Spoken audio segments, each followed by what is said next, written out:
احمدي صاحب کلاس جوین کړی، سلامونه ورته کو. که چیرې یو څو ملګري نور هم راشي او څو دقیقې صبر کوو ورته لا.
احمدي صاحب زما غږ تاسو ته درځي؟ او ستاسو غږ راځي استاد. سلامونه، سهار په خیر ګرانه. وعلیکم السلام، مننه. صحیح شکرانه. بس تا چې نور ملګري په قرار څه جوین کوي، زه به تاسو سره سکرین شیر کوم انشاءالله د درس په طرف به لاړ شو. صحیح ده؟ صحیح ده.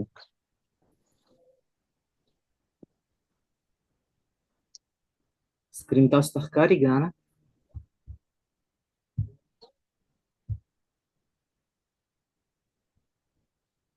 او بالکل استاد سکرین ښکاري. بسم الله الرحمن الرحیم. راځو نن زموږ لومړنی لیکچر دی. What is troubleshooting? troubleshooting څه ته وایي؟ trouble معنا د مشکل او shoot معنا د حلول. دا ټربل شوټینګ موږ عموما دا لفظ نتورک سایت کې چې کله موږ یو مشکل حلو، موږ ورته زیاتره وخت ټربل شوټینګ وایو. هغه ملګري چې پروګرامینګ سایت کې کار کوي هغه ورته بیا ډیبګینګ وایي. بګ معنا دا مشکل، غلطي. ډیبګ معنا دا مشکل پیدا کول او حلول. دلته ورته موږ وایو ټربل شوټینګ. ټربل معنا دا مشکل او شوټ معنا دا حلول. Troubleshooting is a structured method to identify, analyze, and resolve technical issues. Troubleshooting څه ته ویل کیږي؟ ملګری دا داسې نه ده چې دا یو ته صرف فکر وکړې، تا ته یو څوک وایي چې زما کمپیوټر دا مشکل لري او ته یو ګیس وکړې، یو فکر وکړې چې یار کیدای شي دا مشکل د دې له وجې وي. نه، داسې نه ده. خبره داسې ده، troubleshooting یو structured میتود دی. داسې یو میتود دی چې په هغه کې موږ مشکل پیدا کوو او د مشکل ریښې ته ځان رسو. عموما دا مشکلات داسې وي دا موږ سره ټیکنیکل مشکلات وي. د دغه مشکلاتو حل لپاره مختلف میتودونه دي چې اوس په موږ خبرې وکړو. معنا دا صحیح دا مشکل به ته حلوی شي، ته به ټیکنیکل شخص یې، مګر د مشکل د حلولو لپاره ځینې اپروچز دي، ځینې لارې او طریقې دي چې سټنډرډز دي، ډیفاین شوي دي الریډي. که ته چیرې دغه مشکل د حلولو لپاره د ایگزیسټینګ اپروچز نه ګټه واخلې، ځکه ته چې سبا یو ارګنایزیشن کې کار کوې هلته به تا سره بسته ټیم وي. شاید ټربل شوټینګ یوازې ته ونه ته یوازینی شخص نه چې په دغه ارګنایزیشن کې ټربل شوټینګ کوي. کېدای شي ته لیول 1 کې ټربل شوټینګ کوي، تا نه جګ نفران وي لیول 2 لیول 3. نو که تاسو په یو سټنډرډ باندې لاړ نشئ، ته یو مشکل باندې کوشش وکړې او هغه مشکل ته حل نشو کړلی، اړتیا لیدل کېږي چې دا مشکل اسکلیټ کړي. دې ته موږ ټیکټ وایو. ټیکټ تا ته اساین شو مګر ته په حلولو کې کامیاب نشوي. دا ټیکټ به ته مخکې لیږې لیول 2 نفر ته چې هغه ستا په نسبت یو څه نه څه تجربه زیاته لري. که چیرې هغه هم حل نشو کړی، دا مشکل به هغه اسکلیټ کوي لیول 3 ته، یعنی بر لیول ته. دلته تا سره ټیم کار کوي، نو په ټیم کې باید ټول رولز ومنو، ټول په یو سټنډرډ باندې لاړ شو. داسې نه چې ما کوم ریکوایرمنټ راجع کړي دي او کوم ریکوایرمنټ سپیسیفیکیشن د مشکل په هکله ما راټول کړي دي، خو هغه په داسې ژبه کې دي چې زما خپله میزانه یو مفکوره ده او په خپل ترتیب روان یم. نو چې کله دا مشکل زه حل نشم کړی او لیول 2 ته لاړ شي، نو بیا هغه په دغه تا چې کوم ریکوایرمنټ راغستی او ته په کومه طریقه تللی، بیا هلته مشکلات پېښېږي، هغه په خپله طریقه روان نه. نو دلته موږ وایو چې ټربل شوټینګ موږ سره یو سیسټمیټیک پروسه ده چې په ده کې موږ د دې مشکل چې کوم دی د دې ریښې ته ځان رسو، دا مشکل مکمل له منځه وړو، مشکل حلوو. دې ته ویل کېږي ټربل شوټینګ. د ټربل شوټینګ دپاره مختلف ماډلونه او مختلف اپروچز شتون لري ملګري ګرانه. نو ته به له هغه نه ګټه اخلي. لومړنی ماډل چې دلته پرې موږ غواړو خبرې وکړو، چې کله یو مشکل رامنځته شو، نو د دې دپاره ته یو مهم او ډېر زیات ګټور ماډل دی، هغې ته موږ وایو پرابلم سالوینګ ماډل، چې له ده نه ګټه اخیستی شي. دا ډېر خوندور ماډل دی. په دې عبدالرشید هم غواړي چې جوین شي. نو کله چې تاسو پرابلم سالوینګ ماډل نه ګټه اخلئ، څه رقم به له ده نه ګټه اخلئ؟ ملګري، تاسو یو ارګنایزیشن کې از هیلپ ډیسک کار کوئ. کله چې وروسته به انشاءالله موږ په ټیکټ باندې احمدي صاحب خبرې وکړو، دلته چې په ارګنایزیشن کې ستا یو کارمند سره، یو کسټمر سره، ستا د ارګنایزیشن یو نفر سره مشکل پیښ شي، ته هیلپ ډیسک کې ته ټیکنیکل نفر یې، مشکل تا ته راجع کېږي، نو دا به تا ته دا مشکل راجع کوي. په مختلفو لارو دا مشکل تا ته راجع کېدی شي. کېدای شي ته کسټمر سروس کې هم ورسره کومک وکړې، یا یو بل نفر ستا لپاره دا مشکل راجع کړي. کېدای شي زنګ ووایي، کېدای شي د ایمیل له لارې تا ته ووایي چې ما دا مشکل دی، دا راته حل کړه، دا راته ټربل شوټ کړه. کېدای شي ستاسو ویب سایټ وي، هغه ویب پورټل وي، هلته تاسو داسې اپشن ورکړی وي چې خپل مشکلات د خلکو تاسو سره حل کړي. یا د مختلفو ټولنیزو رسنیو له لارې کېدای شي تاسو دا یو کارمند یو مشکل حل کړي، شریک کی چې احمدي صاحب دغه زما مشکل دی او دا مشکل راته ته حل کا. نو د دې مشکل کله چې تا ته دغه نفر خپل مشکل بیانوي او ته دا مشکل حلوي، نو دلته څو سټیپه دي چې له هغه نه باید ته تیر شي. نمبر 1، اول یو نفر تا ته ویل چې ما سره دا مشکل دی، تا سټارټ واغستو، نو ډیفاین لومړنی کار به ستا دا وي مشکل رالی، یو ټیکټ رالی، نو اول نمبر کار به ستا دا وي چې ډیفاین د پرابلم، مشکل به ته بیان کی. او تاسو ته ما مخکې مې ویلي که مشکل چیرې ستا د سترګو پر وړاندې وي او مشکل ستا خپل وي، د ده ډیفینیشن ډېر اسانه دی. مګر که چیرته مشکل د یو اینډ یوزر سره اوسي، ستا له یو کارمن یو کسټمر سره اوسي، دلته دا مشکل به تا ته څوک بیانوي؟ مشکل به تا ته ستا اینډ یوزر بیانوي. اوس خبره دا ده چې اینډ یوزر که چیرې تا سره ټیکنیکل وي، خو بیا مشکل خپله ملوي شي. عموما چې ما سره کوم اینډ یوزر وي، دا عموما ما سره زما په ارګنایزیشن کې دومره ټیکنیکل نه وي، چې ټیکنیکل نه وي تر ټولو سخترینه پروسه بیا دلته همدا راځي چې ډیفاینینګ د پرابلم دی. اینډ یوزر تا ته وایي د نمونې په ډول اینډ یوزر تا ته څه وایي؟ اینډ یوزر تا ته وایي چې زما مشکل دا دی چې زما کمپیوټر د انټرنیټ سره نشي وصلېدی، دا مشکل دی. وس دلته د مشکل بیان کو. یو کوشش به ستاسو دا وي چې هر کله مو ټربل شوټینګ کو ایټ ا ټایم به یو مشکل ټربل شوټ کوئ. د یو مشکل لپاره به تاسو مختلف هایپوتیسز تاسو سره مختلفې فرضیې او نظریې وي چې یار کېدای شي دا مشکل دا اوسي، یا کېدای شي دغه وجه اوسي چې دا مشکل رامنځته شوی، یا کېدای شي دا اوسي. نو ته به سټپ په سټپ یو نظریه راخلې او ټیسټ کې به یو مخ ته به ځي. نو دلته به تاسو احمدي صاحب ډېر کوشش دا کوئ چې د اینډ یوزر نه دا مشکل صحیح ته هغه ډیفاین کړي. کله چې تا ته مشکل ډیفاین کو چې زما مشکل دا دی چې کمپیوټر مې له انټرنیټ سره نشي وصلېدلی، هغې د انټرنیټ نه مقصد څه دی؟ یعنی ته به دلته د ده نه شواهد راخلي چې ته څه شواهد لرې چې ستا کمپیوټر له انټرنیټ سره نه دی وصل. هغه وایي زه کروم ته ځم لیکم youtube.com، ما ته یوټیوب نه راخلي، یوټیوب راته کروم کې نه خلاصېږي. نو چې نه خلاصېږي زه داسې انګېرم چې زما کمپیوټر سره انټرنیټ نه دی وصل. نو دلته تا د هغه نه دا څه راواخیستل؟ پرابلم دی، هغه ته ډیفینیشن دی، خپل پرابلم وکړو.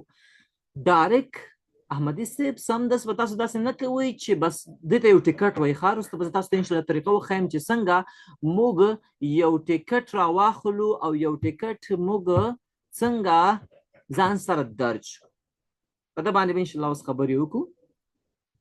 ښه، اینډ یوزر تا ته مشکل ډیفاین کو. اینډ یوزر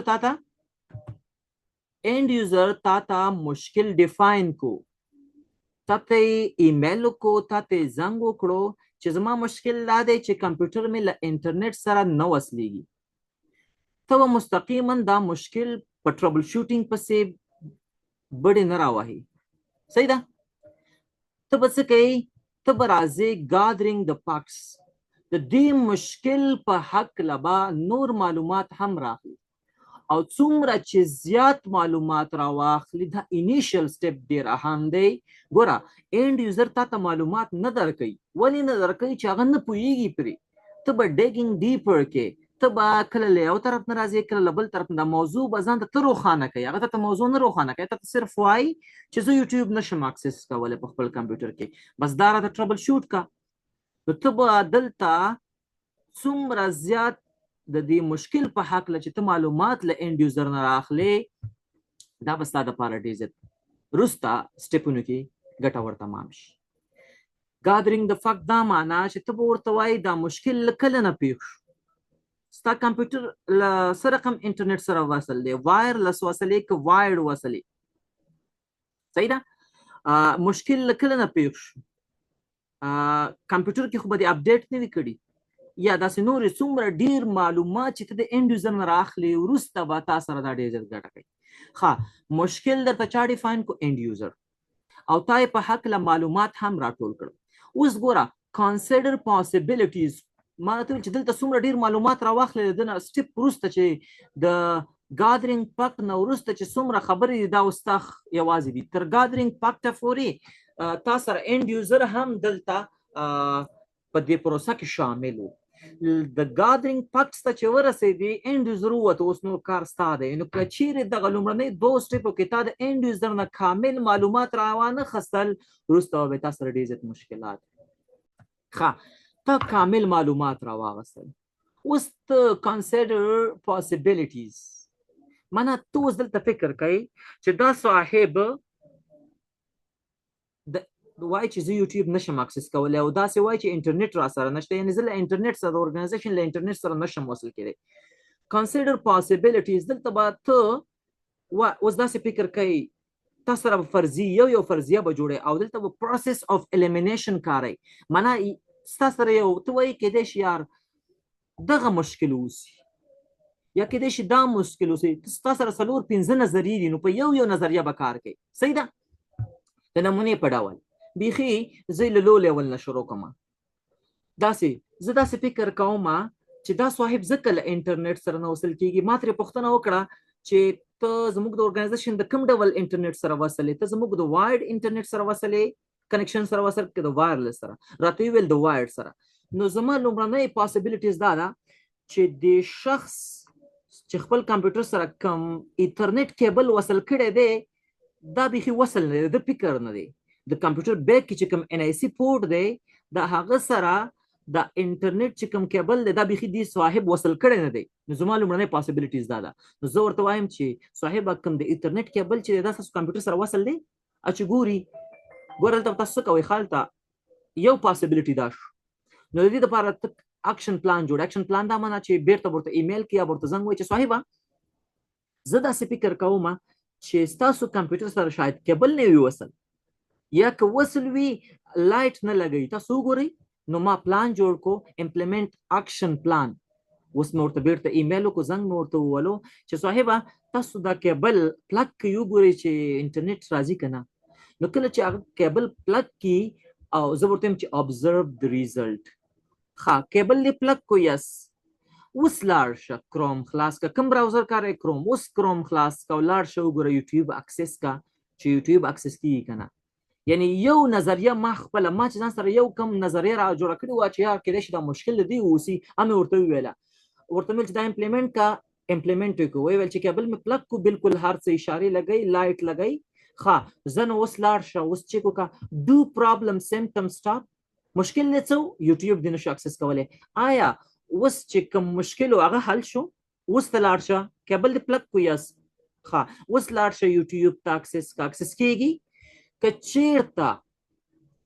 چیرته دغه د مشکلاتو چې کوم نښې نښانې وي هغه ختم شو، یعنی د مشکل ختم شو او سو زموږ اینډ یوزر چې کوم دی، کوم کسټمر چې دی هغه یوټیوب اکسس کو، نو پرابلم ریزالو، مشکل حل شو کنه. د دې مشکل په څه کې مشکل دا و چې کیبل صحیح نو پلګ کړی، غلط کیبل پلګ کړی، یا داسې چې کیبل لوز و، کیبل خراب شوی، نو مشکل حل شو.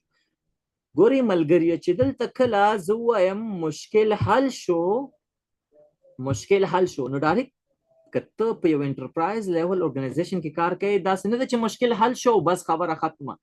سبا به بیا دا مشکل راځي، نن د مشکل تا نه 40-50 دقیقې ونیولې، سبا بیا دا مشکل راځي، یو میاشت وروسته بیا دا مشکل راځي. او په ارګنایزیشن کې یوازې ته هیلپ ډیسک نه یې، ته یوازې کسټمر سرویس سپورټ کې کار نه کوي، 4-5 نفره نورم دي، دا مشکل هغې سره مخامخ کیږي. نو دلته به ته څه وکړې ګرانه چې ډاکومنټ فاکټس، مشکل څنګه و، د کوم یوزر لخوا مشکل راغلی، مشکل چا حل کو، په څومره وخت کې حل کو، او د دې مشکل حل لاره څه راووتله، حل لاره یې څه راووتله. نو ته به داسې کار وکړې چې تاسو سره به دې ملګري زه اوس خبره کوم، دې دپاره موږ مختلف ټیکټینګ سیسټمونه کاروو. ټیکټ ما را دې ته موږ وایو ټیکټ اوپن. ښه ټیکټ را اوپن شو، خان یوزر ما ته زنګ را ووهلو چې زه کروم براوزر خلاصوم او یوټیوب ته نشم تللی. ما د هغې نه پوره ریکوایرمنټ را واخیستل، یو نظریه مې ورکړله، دلته راغلم او مشکل حل شو. د دې مشکل چې څومره ډاکومنټس فاکټس، دا څومره ریکوایرمنټ او خبرې اترې دا هر څه چې وشو دا به ما سره ډیټابیس چې زه به هغه کې ولیکم. خان یوزر په دومره وخت باندې په دې ټایم باندې زنګ را وهلی، دا یې مشکل و، د مشکل ریښه یې دا او مشکل یې حل شو، فینشډ. بس ټیکټ دې ته موږ وایو ټیکټ اوپن شوی و، یو ګنټه کې مشکل حل شو، ټیکټ کلوز شو، ټیکټ کلوز شو. صحیح ده.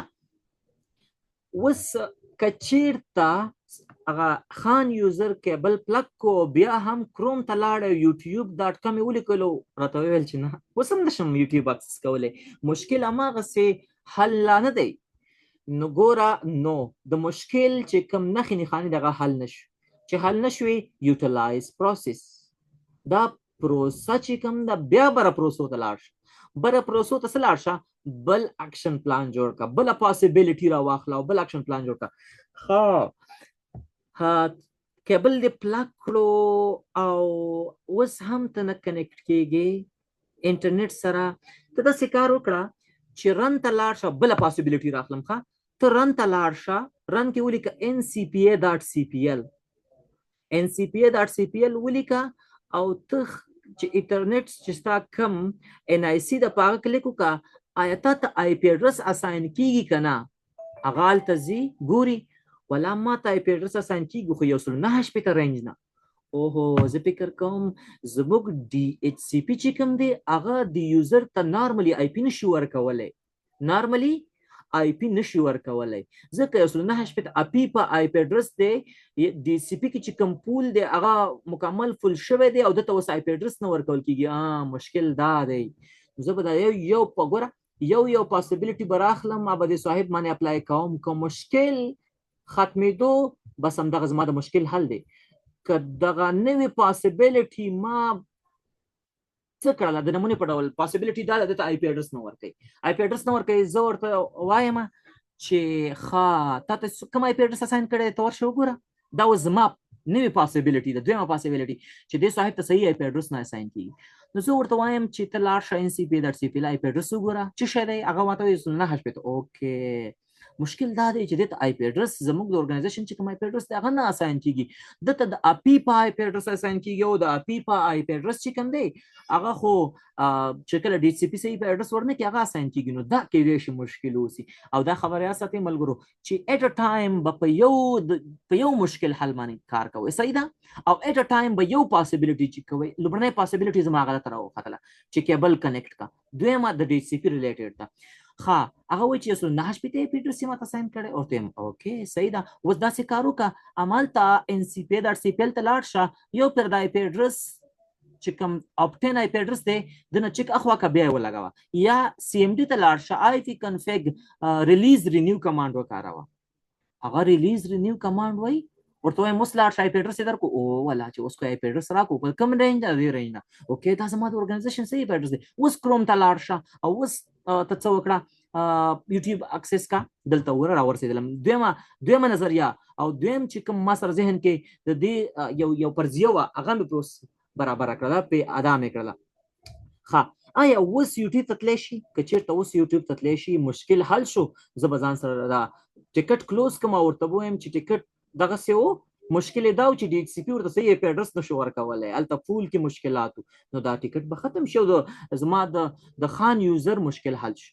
مګر که چیرته مشکل بیا هم حل نشو بیا راځم او بل پلان جوړوم.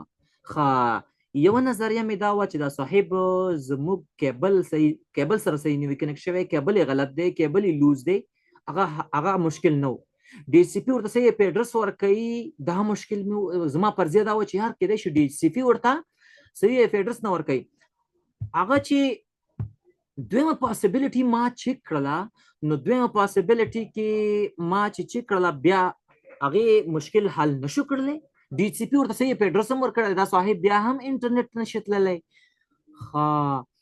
چې کله دوه پاسبیلیټي زما څه شوې غلطې ثابت شوې نو اوس راځم درېمې پاسبیلیټیز ته یعنې درېیم زما په فکر زه وایم کېدای شي مشکل بل واوسي نو د هغې دپاره څه کوم ګوره درېیم پاسبیلیټیز دا ده چې دې صاحب سره چې کوم کروم دی کېدای شي دا آوټ اف ډیټ وي ته ورته وایې درېیمه پاسبیلیټي ورته وایم ته لاړ شه د دې پر ځای چې یوټیوب اکسس کوې ته لاړ شه د یوټیوب پر ځای ته ګوګل اکسس کا ته امازون اکسس کا ته ویکیپیډیا اکسس کا اوکې دا زی بل ویب سایټ اکسس کوي بل ویب سایټ ورته اکسس کیږي مګر یوټیوب ورته نه اکسس کیږي. اوس به زه همداسې ګورم کېدای شي دا مشکل واوسي چې زموږ د ارګنایزیشن لخوا یوټیوب بند شوی واوسي په فایروال کې هلته یې نه پرېږدي یا کېدای شي داسې واوسي چې په همدې وخت کې د یوټیوب چې کوم ویب سایټ دی هغه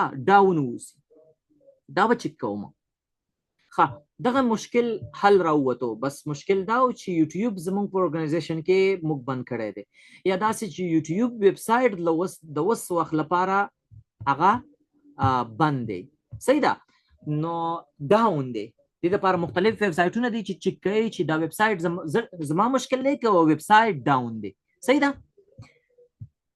ښه نو دا مشکل هم ونه اوسو د دې مشکل ریښه دا هم ونه اوسېدله نو زه ځمه او څلورم پاسبیلیټي له ما سره ده ذهن کې زه وایم کېدای شي دا مشکل څه واوسي دې صاحب ته زه وایم چې ته لاړ شه زه د یوټیوب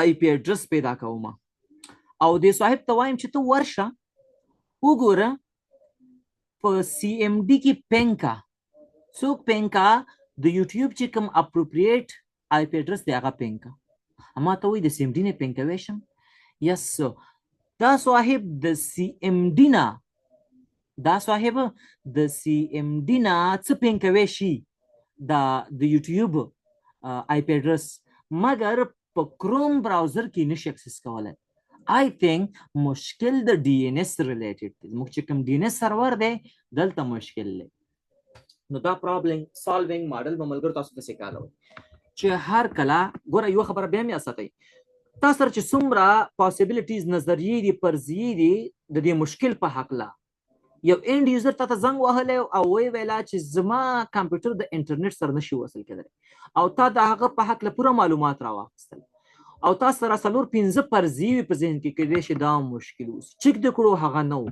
کېدای شي دا مشکل اوسي چک د کړو هغه نه و تاسو سره ذهن کې پنځه فرضیې وي پنځه واړه د چک کړي پروسس اف الیمینیشن دی وکاروي یو د لمنځه وړو پنځه واړه فرضیې چې تا کوم ویل چې دا مشکل به اوسي هغه ټول د چک مشکل حل نشي دلته ته کېدای شي چې بیرته ګادرینګ پاک ته لاړ شي بیرته د اینډ یوزر سره یو ځل بیا دوباره د اینډ یوزر سره کانټاکټ وکړي چې صاحب ما ته دې پوره معلومات نه دي راکړي او تاسو ته مو ویله چې د اینډ یوزر نه که دقیق معلومات راوانه خلي نو د مشکل حل ډیر زیات سخت دی دلته ګوره اینډ یوزر باید تاسو سره پوره کامل کومک وکړي که نه کوي ته به ترې په زوره معلومات راخلي کني مشکل حل کېدو کې به ډیر زیات وخت ولګي احمدي صاحب یو ټوکه به راته وکړم یو نفر ډاکټر ته تللی و ډاکټر ورته وویل چې څه ناروغی ته دې علایم راته ووایه چې زه هماغه تشخیص وکړم مریض ورته ویلي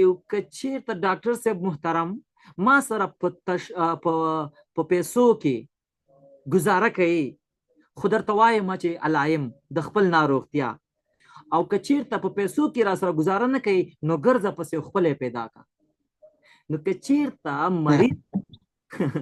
چېرته مریض ډاکټر ته پورا علایم ونه وای تشخیص به ډیر زیات سخت اوسي دا مریض د ډاکټر سره کومک کوي چې ورته وایي چې زما دا مشکل دی تبه در باندې دا تبه دې وخت نه راغلی وه ډاکټر صاحب ورته وایي څه دې وخوړل چې دا کار در باندې وشو ګوره دغلته د دې مشکل په حلولو کې او د دې مرض اصلي ریښې ته په ځان رسولو کې دغه مریض پورا کومک کوي له ډاکټر سره نو که چېرته مریض ډاکټر ته ووایي چې ګرځه پسې خپله پیدا کا نو بیا به ډاکټر غریب سرګردان چې زه له کوم ځای را پیدا کړم نو اینډ یوزر نه معلومات راغستل دا ګور ډیر اهمه خبره ده ځکه خو موږ وایو چې کوم هیلپ ډیسک نه پر دی کسټمر سروس سپورټ کې څوک کار کوي دا باید لږ فصاحت او بلاغت ولري زمونږ یو استاد احمدي صاحب هغه به ورته د خولې شولک ویل چې د خولې شولک یې لږ جوړي معنا دا اینډ یوزر به تاته معلومات نه درکوي ته به په طریقو په چلونو ته به ترې پوښتنه کوي هغه نه معلومات راوباسي ځکه خو دومره ټیکنیکل نفر نه وي نه نو دغه لومړنۍ دوه سټیپه ډېر اهم دي که چیرې تا سره ستا ټول پاسبلیټیز چې د دې مشکل دپاره تا را پیدا کړي چې یار کېدای شي مشکل دا اوسي کېدای شي مشکل دا اوسي پنځه واړه فرضیې دې ختمې کړي مشکل حل نه شو اینډ یوزر سره بیرته پر تماس کې شي ایمیل به ورته وکړي کنټاکټ کې شي به ورته چې صاحب تا ګوره ما ته پوره معلومات نه دي راکړي ته ما ته دا معلومات یو ځل بیا راکړه چې دا زه څه وکړم نو دا معلومات به ته دنه بیا دقیق راخلي صحیح ده په دې کې موږ سره بیا چې څوک ټربل شوټینګ کوي از هیلپ ډیسک دې کې موږ سره بیا درې لیوله وي لیول 1 لیول 2 لیول 3 لیول 1 چې کوم دی دا په لو لیول کې یعنی یو مشکل راغلی زه لیول 1 هیلپ ډیسک کې دا مشکل ما ځان ته اساین کو یا ما ته اساین شو چې دا مشکل به ماهر افغان حلوي ما کوشش وکړو یو غنټه خواري مې وکړه مشکل ما حل نشو کړی نو دلته موږ وایو ټیکټ اسکلیشن احمدي صاحب ټیکټ هم دې مشکل ته وایي ښه ټیکټ اسکلیشن معنا څه مشکل باندې ما کار وکړو مشکل ما حل نشو کړی زما له وسه بره نو زه به بیا څه کوم لیول 2 زما نه ایکسپیرینس با تجربه نفر لس دقیقو کې به زموږ میټینګ هم ختم شي انشاءالله په هغه کې به درس هم بیا راټول کو نو احمدي صاحب ما نه بیا یو بره شخص وي چې زما نه تجربه زیاته وي هغه ته موږ وایو لیول 2 نفر لیول 2 نفر څنګه نفر وي زمانه تجربه زیاته وي ما مشکل باندې کوشش وکړو چې حل یې کوم حل مې نشو کړلی نو دا ټیکټ زما له وسه بره دی، ما په پوره خواري وکړله، ما چې څومره ریکوایرمنټ راټول کړي دي، ما چې د شخص نه څومره ګوره بیا وروسته انشاءالله په دې باندې خبره کوو چې د اینډ یوزر نه به ته سکرین شاټ هم غواړې، ایونټ ویور به وله چیک کوې، نو ډېر لاګس به ترې غواړې چې هغه موږ ته راکړه چې موږ چیک کړو. او دا مشکل کله نه راپېښ شو، ولې راپېښ شو، تا څه وکړل چې دا مشکل تا راپېښ کړو، دا معلومات به ترې راغستې وي. احمدي صاحب ځکه مې درته وویل چې دا معلومات به ته دقیق راخلي او په یو سټنډرډ باندې به ځکه ځې چې اوس ستا وسه ونه شوه، ته لیول 1 وې ستا وسه ونه شوه، ټیکټ به ته لیول 2 ته اساین کړې، ټیکټ به ورته اوس لیول 2 ته اساین کړې. ماهر افغان پوره خواري وکړله چې مشکل حل کړي، ماهر افغان مشکل حل نشو کړلی. د علي په نامه لیول 2 هیلپ ډیسک دی. اوس زه دا ټیکټ چې کوم دی چې ما حل نشو کړی، دا اوس زه علي ته لیږم، علي زما نه تجربه زیاته لري، نو علي لیول 2 هیلپ ډیسک دی. زه دا ټیکټ چې دی دا اسکلیټ کومه لیول 2 صاحب ته، علي ته وایم چې مشکل ته حل کړه، نو علي به اوس دا مشکل حلوي، ځکه زه خو لیول 1 هیلپ ډیسک یم او هغه لیول 2 دی، هغه زما تجربه زیاته ده. ګوره دلته چې مشکل ټول ریکوایرمنټ اینډ یوزر سره خبرې اترې، د اینډ یوزر نه د مشکل په حق له شواهد دا چا راټول کړي؟ دا ماهر افغان راټول کړي، مشکل یې حل نشو کړلی. اوس دا مشکل باید څوک حل کړي؟ لیول 2. لیول 2 څه نومیږي؟ علي.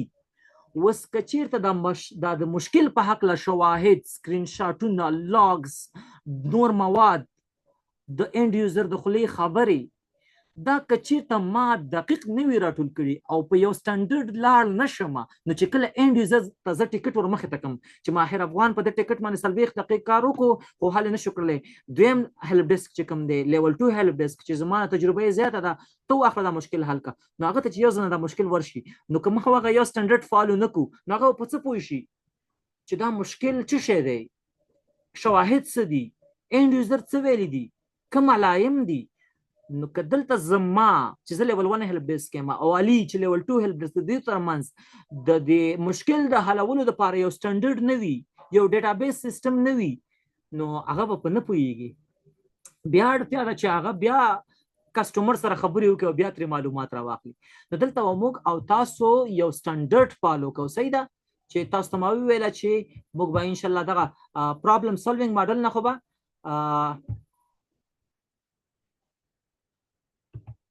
پرابلم سالوینګ ماډل نه خو به ګټه اخلي، خو وروسته به انشاءالله د ټیکټینګ سیستم دپاره موږ خبرې وکړو چې تاسو سره به یو ډیټابیس سیستم وي. زه به لږ لاندې لاړ شم ملګرو، انشاءالله دا ته پوره کوم. زوهو ډیسک کې به موږ ټیکټینګ، زوهو ډیسک یو انلاین پلیټ فارم دی، کله چې تا یو شخص زنګ راووایي، کسټمر سروس کې ته کار کوي، هیلپ ډیسک کې کار کوي، ایمیل یې درته وکړو، کانټاکټ کې سره شو چې زما دا مشکل دی، نو دا مشکل به ته راخلي داسې، او موږ به داسې یو ډیټابیس لرو. مشکل د چا د خوا نه راغلی دی، د اکاونټ نوم یې څه شی دی، که ایمیل له لارې مشکل را سره بیان کړی د هغې ایمیل ته ولیکه، د فون نمبر یې ولیکه، سبجیکټ د دې مشکل څه دی، خالد از ناٹ cannot connect with the internet، هغه د انټرنیټ سره نشي وصل کېدی، او بیا به د هغې ډسکرپشن راواخلي دا ټیکټ څنګه دی، لا اوپن دی، ګوره څوک به یې حلوي؟ ماهر افغان. همدارنګه پروډکټ نوم څه شی دی، دا په کوم وخت کې راغلی، پریورټي څومره ده، دا مشکل که ډېر جدي چې زه اول حل کړم، که ډېر جدي نه خو وروسته بیا حل کړم، مشکل د کوم لارې نه راغلی، صاحب ما ته زنګ وهلی و، ایمیل له لارې، کوم ژبې باندې خبرې وکړي، کلاسیفیکیشن یې څه شی دی، دا به انشاءالله زه تاسو ته خبرې وکړم. اټچمنټ، که دا شخص ته زه وایم چې یار ته ما ته د خپل کمپیوټر یو سکرین شاټ راکړه، یو ایونټ ویور سکرین شاټ راکړه، ما ته لږ شواهد راکړه، عکسونه راکړه، نو کله چې دا ټول ټیکټ زه ډک کړم، دا به زه سبمیټ کړم. نو ګوره وروسته په دې باندې خبرې کوو چې غټ ارګنایزیشن زوهو ډیسک کاروي، که ستاسو چوټا موټا کوچنی ارګنایزیشن وي، کېدای شي هغې خپل یو ډیټابیس سیستم جوړ کړی وي، ډیسکټاپ بیس ډیټابیس وي، خپل یې کاروي، کېدای شي ایکسل کې، ایون ایکسل کې هم زه وښایم تاسو کېدای شي په ایکسل کې ځان ته یو ټیکټینګ سیستم وکاروئ. صحیح ده احمدي صاحب او نور ملګرو؟ نو کار داسې دی چې مومن صاحب عبدالرشید او احمد زای صاحب هم موږ سره جوین شوي دي، نو تاسو به دغه ماډل نه ګټه اخلئ. اوس مې خبره په څه پورې کوله، خبره مې دې ته رسولې وه، که چېرته تاسو دا مشکل حل نشو کړلی، نو دا تاسو به ټیکټ ښه صحیح اوپن کړی وي، ټیکټ به تاسو اساین کړئ، لاندې چې ټیکټ و، ټیکټ ماهر افغان حلو، ماهر افغان لیول 1 هیلپ ډیسک دی، د ده تجربه کمه وي، نو دا به دا لیول دا څه چې کوم دی ټیکټ دا به چاته اساین کړي لیول 2 ته، چې اوس ته ټربل شوټ که زما له وسې پوره نه شوه نو هغه به له کوم ځای نه معلومات راخلي نو ما خو ورته معلومات ټول راغستې ډیټابیس دی هغه هم په پوهېږي زه هم په پوهېږم بس دا معلومات دی را به شي په چیپ کې ها بس هغه به د خپل هغه زه یو کلنه تجربه لرم په ټربل شوټینګ کې هغه څلور کلنه تجربه لري او یاد ساتئ چې ټربل شوټینګ ټوله تجربه ده موږ وایو که نه وایي سړی چې هوښیارېږي په ټکر هوښیارېږي او دا چا ویل چې بادام خوري نو هوښیار به ترې جوړېږي خبره دا ده چې ټربل شوټینګ به هله څومره قوي کېږي چې څومره ته ډېر ټربل شوټینګ وکړي نو کله چې تا مشکل حل نشو کړلی مشکل به ته ولېږي لیول 2 ته لیول 2 هیلپ ډیسک چې دی که نه هغه خپله کوشش کوي هغه عموما څه کوي تا ورسره د اینډ یوزر سره خبرې کولې چې ته دا کار وکړه دا کار وکړه دا کار وکړه ټوله تاسو چې کوم فرضیې وي هغه د ټولې وڅېړلې مشکل حل نشي نو کوم چې عموما لیول 2 هیلپ ډیسک وي دا د اینډ یوزر نه دی دې ته وایي ریموټ ډیسکټاپ راته ان کړه ستا د کمپیوټر سکرین جګوم زه سره مشکل حلوم یا زه راځم د اینی ډیسک سافټویر په واسطه زه ستا د کمپیوټر سکرین جګوم یا ټیم ویور یا مختلف نور ډیفرنٹ څه دي موږ سره پلیټفارمونه سافټویرونه شته چې په هغې باندې کویک اسسټ دی په خپله په وینډوز 10 کې بلټن راځي یا ریموټ ډیسکټاپ دی یا ریموټ اسسټنټ دی د په ترو باندې دا لیول 2 هیلپ ډیسک ګوره لیول 1 هیلپ ډیسک ناکام شو د مشکل په حلولو کې نو لیول 2 هیلپ ډیسک اوس د شخص ته وایي چې ریموټ ډیسکټاپ آن کا ریموټ اسسټنټ آن کا اینی ډیسک سافټویر فعال کا زه ستا د کمپیوټر سکرین جګوم ته ریکوایرمنټ صحیح موږ ته نه راکوي دا مشکل اړتیا لیدل کېږي چې ستا د کمپیوټر سکرین زه راجګ کړم او مشکل دله زه حل کړم لیول 2 هیلپ ډیسک هم پې خواري وکړل هغه هم حل نشو کړلی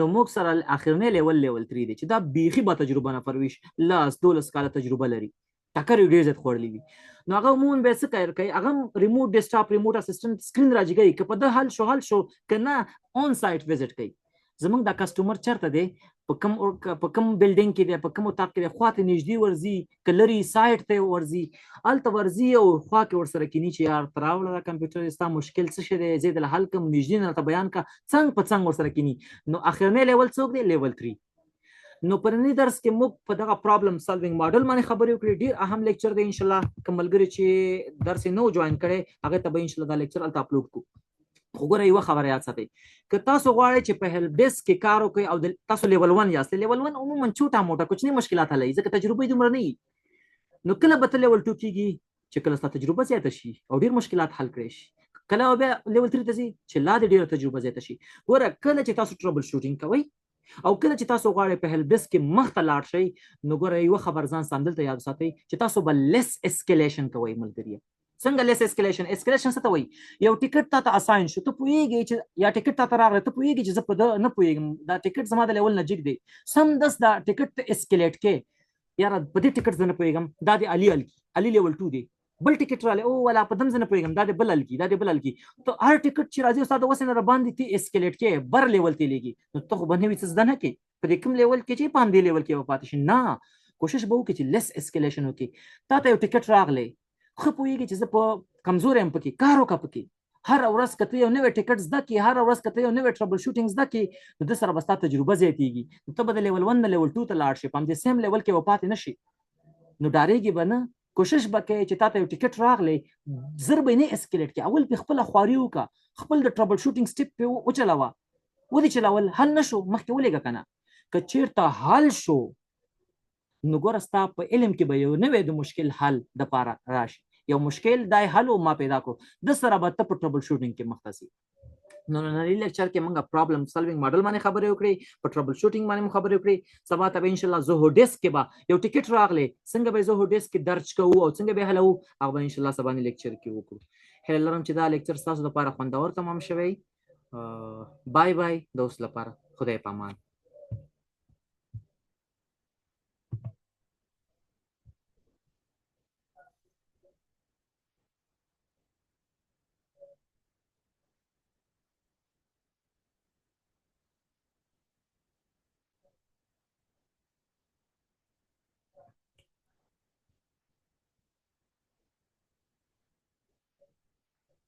Thank you.